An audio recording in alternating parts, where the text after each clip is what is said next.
He's Australia's worst behaved crocodile, but this time he may have bitten off more than he can chew.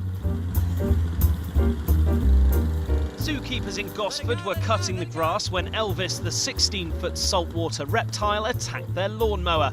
He lost some teeth in the incident, but still wouldn't let go.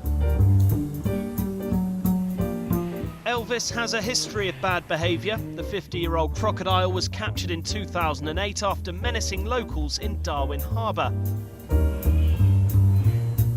Fortunately, the zookeepers have now managed to get back their lawnmower.